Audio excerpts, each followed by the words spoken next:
discapacidad. Bueno, Sara, ¿por qué no nos cuentas un poco de qué va esta entrevista? Vale, bueno, realmente lo que acabas de decir tú, vamos a hacer la entrevista con una persona con discapacidad auditiva que se llama Yasmina y contaremos con su hija que se llama Zaira, que contará como intérprete. Niñas, pero acuérdense de ser sorda en vez de ser sordomuda. ¿Por qué? Porque ser sordomuda es relativo. La verdad es que tengo muchas ganas de escuchar como esta pequeñista y que nos cuente un poco de cómo es su día a día, ¿no? Sí, pues chicas, si queréis empezamos ya la entrevista porque tengo a Zaira y a Yasmina aquí en directo, así que bueno, Yasmina, Zaira, vamos a empezar a presentarnos antes de las preguntas. Yo soy Sara, Yo Valeria. Yo Valeria. Yo soy Alba. Yo Lucía. Y yo Valeria. Hola, buenos días. Mi nombre es Yasmina y mi signo es así. Encantada. Perfecto, vale, pues voy a empezar yo. La primera pregunta es ¿cómo fue su infancia?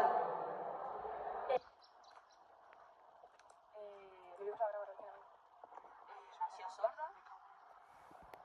Sus padres son sordos también, fue hereditario.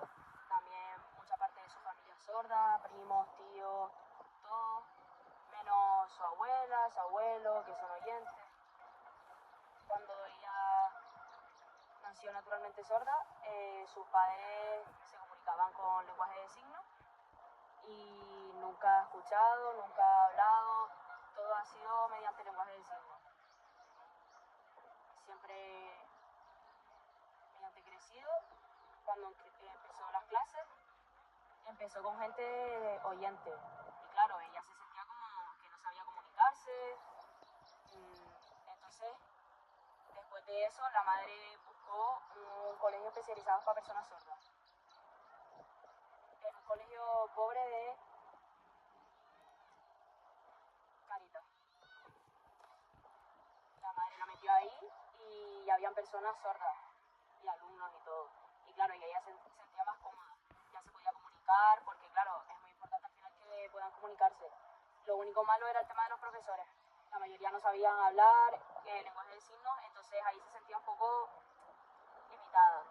Siempre tenía que ir a la logopedia, los padres siempre le llevaban todas las tardes. Ella al principio tenía unos aparatos que eran distintas anotadoras y lo intentaba con eso. Cuando creció fue a otro colegio, San Francisco, de Sale. Cambio de instituto y ahí bien, la verdad, pero lo mismo de siempre, el mismo problema, los profesores no sabían lenguaje de signos, como que no tenían un gran desarrollo, entonces era como muy lento su desarrollo. En quinto, EGB, ahí ya no podía más y ella se fue a otro instituto en Madrid. Cuando se mudó a Madrid, fue a otro instituto de ahí y ahí se dio cuenta de las cosas. Todos los profesores, bueno, algunos, la gran mayoría sabían lenguaje de signos, ella ya empezó a tener mayor autoestima porque tuvo un montón de motivación, empezó a aprender muchísimo más rápido y empezó a tener un gran desarrollo. Y claro, es la importancia de eso, el tema del lenguaje de signos. Ella obviamente seguía yendo a logopedias, las monjas le enseñaban y le daban clases, pero a ella le gustaba eso. Y cuando iba al instituto, después de terminar el instituto, hizo una formación de estética. Ahí también tenía intérprete y daba las clases con el intérprete, pero no tenían horarios completos. Entonces, claro, ahí también tenía limitaciones. Ese es el resumen de toda su vida. Muy interesante. Y la siguiente pregunta sería que ¿qué opinas sobre los implantes y los audífonos y qué diferencias hay entre ellos? Cuando era pequeña era sorda, o sea, ella nació sorda y ella tuvo las revisiones en Madrid. El médico le aconsejaba que se pusiera implantes, pero su madre le decía que mi hija no quiere implantes. Y la abuela le decía que sí, claro, porque era oyente, eran distintas épocas. Pues ella se ponía el aparato ese, el antiguo, el audífono, y como ella era una persona sorda, profunda, pues era eso, necesitaba el implante, pero la madre le decía que no. Si, por ejemplo, imaginen que mi hija hubiese sido sorda, dependiendo de lo que me hubiese dicho el médico, hubiese elegido o audífonos o implantes, dependiendo de los plus y los contras. Claro, pero al ser dos personas sordas, es más difícil que al final el hijo... O sea, es más fácil que hablemos entre nosotros con lenguaje de signos, pero si los padres son oyentes, es mejor para enseñarle que hable. Entonces son cosas distintas, son situaciones distintas. Pienso que los audífonos y los auriculares, o sea, los implantes y los audífonos son importantes para que el niño pueda escuchar y son ayudas. Pero es mejor que, por ejemplo, se le pongan implantes a un niño desde pequeño que de grande, porque es mucho más complicado que se adapte a ellos cuando es grande. Además, también quería saber qué logros personales o profesionales está usted orgullosa de haber alcanzado. En cuanto a lo profesional, pues ella fue profesora de lenguaje de signos y fue un logro que estaba bastante orgullosa de ello, porque ella tuvo el título y le costó bastante. A día de hoy no trabaja en eso, tiene otro trabajo. ¿Y de qué manera crees que su discapacidad auditiva la ha hecho más fuerza?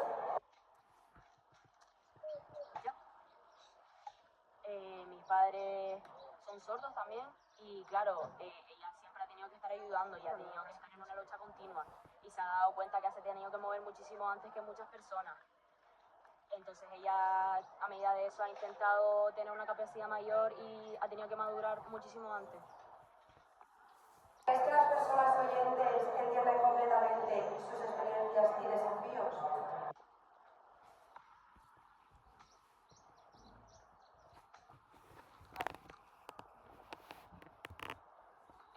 Algunas personas las han ayudado en muchas formas. Cuando empezó de pequeña, todo fue gracias a su prima, que siempre ha estado con ella, que ella es oyente y siempre se intentaban comunicar. Ella siempre intentó ayudarla y le informaba de todo. También, por ejemplo, en el colegio,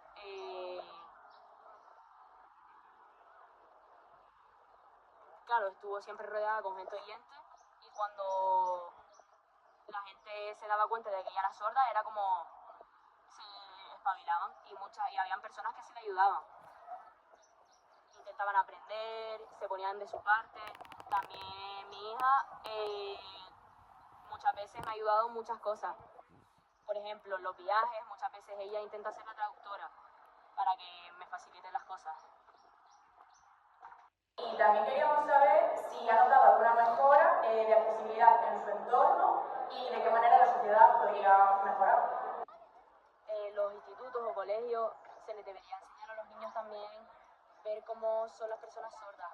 Por ejemplo, en lengua se podría enseñar a los niños el abecedario y que se den cuenta de que también pueden hablar con las manos como medio de comunicación. También en las televisiones, pues tener al intérprete así, en la ventanita de abajo, pues eso se ha mejorado también.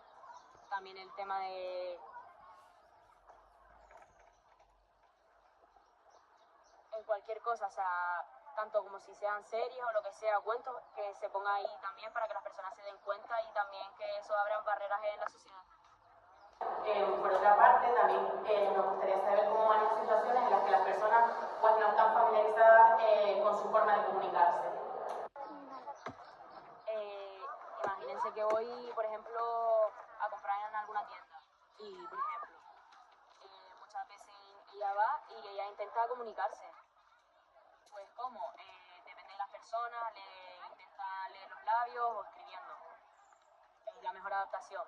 Si no se puede con la escritura, pues con un intérprete. Además, nos importaría saber cómo fue la crianza de su hija, siendo ella oyente y usted sorda. Vale. Mi marido y yo somos personas sordas y yo cuando me quedé embarazada me nació una hija oyente. Eso fue por tema de ADN y nació oyente. Claro, ellos dos, ¿cómo iban a adaptar esas cosas a la casa? Cuando lloraba, pues teníamos un aparato que se encendía con la luz para poder controlar su llanto. cuando ella nació, pues nosotros ella aprendió por ella misma, como por ejemplo, como lengua materna, porque claro, es como por ejemplo una persona que tiene padres ingleses y ella por sí misma quiso aprender y ella aprendió por ella misma, hasta que a medida que iba creciendo. Una vez ella se le olvidó poner el aparato para cuando lloraba. Pues ella cuando estuvo llorando, ella sabía perfectamente que para llamarnos era mediante luz. Pues ella empezó a encender y apagar la luz y ella se quedó asombrada, porque claro, ella estaba llorando y ella sabía perfectamente lo que estaba pasando, la situación que había, y es increíble. Vale, también me gustaría saber cómo percibe usted la actitud de las personas cuando no se comunican de la manera adecuada. Ella se está hablando con una persona oyente, no con lenguaje de signos, sino intentando comunicarse como pueden, pues muchas veces tienen que repetir muchas cosas y cuando la persona oyente no entiende, como que pasa del tema y dice, bueno, voy a déjalo. Entonces muchas veces ella lo intenta y es muy complicado que le entiendan las personas. En cambio, cuando no entiende, pues ella dice, pues paso también. Y también me gustaría que nos contase alguna experiencia suya personal. Yo siempre iba a las citas de pediatría con mi hija. Y claro, ella le pregunta al médico, mira, ella está mala. Y el médico siempre le presta más atención a mi hija porque es oyente. Y se olvida de mí, que al final yo soy la persona mayor. Y ella le decía, mira, es que yo soy la madre, ella es muy pequeña. Y el médico ahí se dio cuenta. Porque claro, es la costumbre de ver a una persona oyente y se centran en ellos para que les interpreten. Claro, entonces a día de hoy eso, el médico se ha dado cuenta y al final se intenta con escritura o intentando leer los labios. Y la segunda forma es en reuniones, por ejemplo, se hablan entre ellos y ella pregunta qué están diciendo y se lo explican todo súper resumido. Y claro, ahí ella tiene limitación porque ella quiere saber también todo.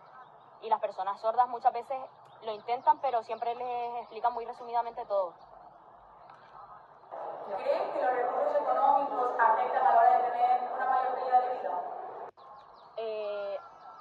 Antiguamente, en otra época, las personas que eran sordas y pobres y no tenían dinero porque no tenían trabajo, pues sí tenían muchísimas más limitaciones porque no habían intérpretes, no tenían recursos, tenían que pagarlos y no podían ir a la asociación porque tenían que pagar.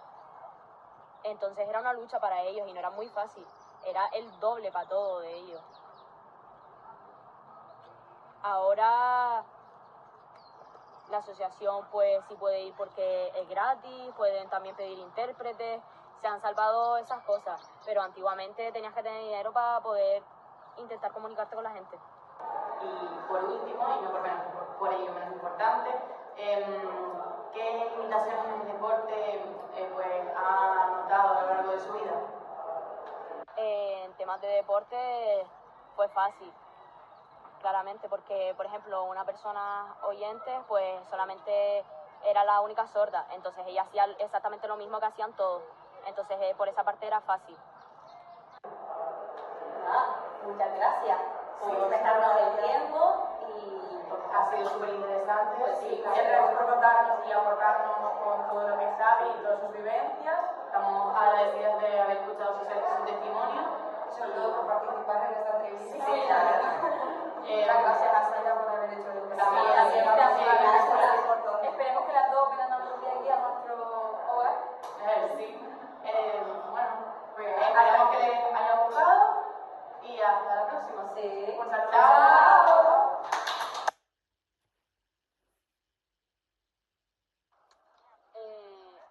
Ahora hay dos tipos de comunicaciones, el intérprete y la intermediación. El intérprete es la persona que traduce exactamente lo que está diciendo la persona sorda. Por ejemplo, un médico le está diciendo una cosa, pues se traduce exactamente eso. Intermediación es diferente, son las personas que apoyan a la persona sorda. Por ejemplo, cuando están comprando, les explican un montón de cosas. Nos encontramos en la Universidad de Las Palmas de Gran Canaria, tratando de averiguar qué pregunta es la que se le ha hecho